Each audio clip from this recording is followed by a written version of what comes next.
Ôi trời ơi, bây giờ nó hốt trời giờ rộng luôn đi giờ. Ô làm gấp vào tôi này ấy à.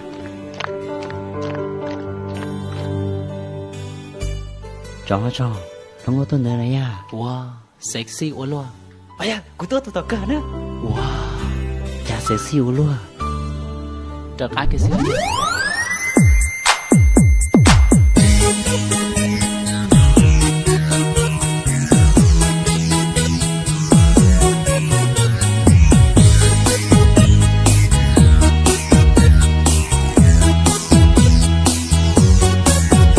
La la la la la la la la la la la la la la la la la la na na na na na na na na na na na na na na na na la la la la la nhọc qua sông du mòn tàu lù nô cu lo mò ilu kia chỉ tàu sông co nhọc không địa tê luôn câu dành mòn tàu lo coi lên theo lý sao sông co coi gió đủ cho lo gió nên du ở thiên sĩ lúc qua lo li co sắc kia trâu co bia cùi lúc co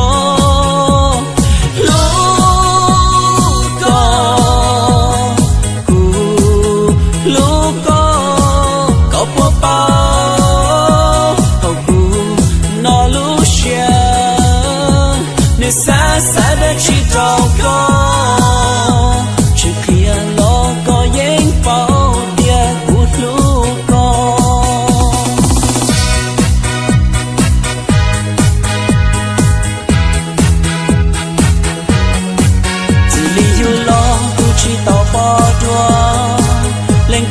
chúa sông con bao lì co tôi chế gì chia tôi đoán những kia hay luôn gì sẽ sexy bao co của mùa gió mong gió tàu có lo luôn trời cũ giờ sông sông xia giờ chia qua thế gió của tàu co giờ chỉ gió giờ chín chia lên tương gì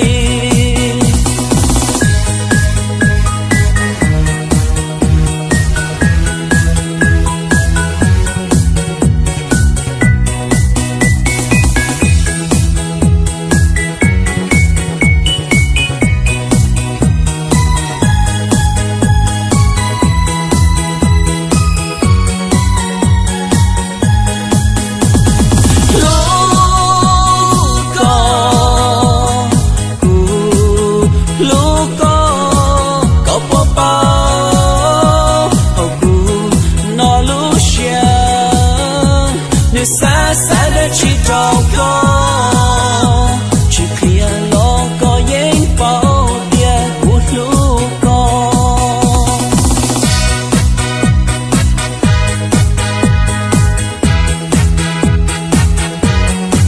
chỉ lý do lo tôi chỉ tao bỏ đua lên từ ở chúa sông con bao lì co tôi chế gì chia tôi đoán những kia hay luôn gì sẽ sexy bao co của mùa gió mong gió tàu có lo luôn trời cũ giờ sông sông xia giờ chia qua thế gió của tàu co giờ chỉ gió giờ chín chia lên tương gì giờ chỉ gió giờ chín chia lên tương gì.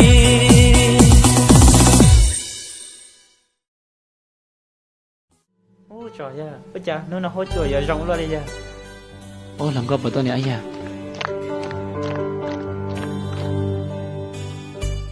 Cho nó ngó tôi này à. Wow, sexy quá luôn. Bây giờ, của tôi tụi cả nữa. Wow, Chả sẽ siêu luôn. trở cái gì.